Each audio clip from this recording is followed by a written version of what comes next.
Hi everyone, welcome back to my channel. Bagong boyfriend ni Catherine, hindi gusto ng ina, Catherine at Mommy Main hindi daw okay.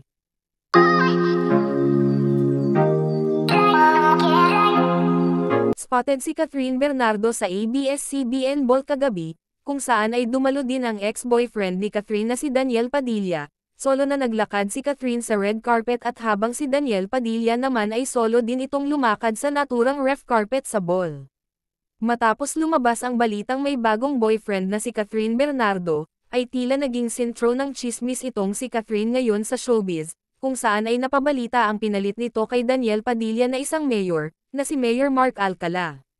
Sabi ng isang source na malapit kay Catherine, ay hindi daw magkaunawaan ang mag-ina na Catherine at Main Bernardo. Mukhang naging pasaway ba daw kasi itong si Catherine, magmula nang maging boyfriend nito ang naturang mayor, lagi na daw kasi umaalis itong si Catherine para pumunta sa kanyang boyfriend, mismo ang aktres pa daw kasi ang nag-effort para makita ang boyfriend nito na sobrang busy daw, kaya si aktres na lang daw ang pumupunta.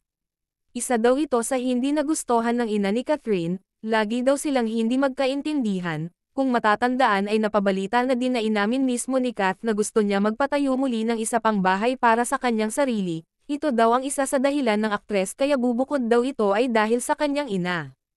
Sabi pa ng isang source, na hindi daw bet ng ina ni Kath ang naturang mayor, dahil may iba daw na tipuhan ng ina para kay Kath, si Alden Richards daw kasi ang mas nagustuhan ng ina ni Catherine, dahil mabait daw kasi ang aktor at mas nakilala na nila ito, dahil lagi itong pumupunta sa bahay nila ni Catherine Bernardo. At hindi pa daw ito nakapunta sa bahay ng actress ang naturang boyfriend para formal na bumisita sa bahay nila Catherine.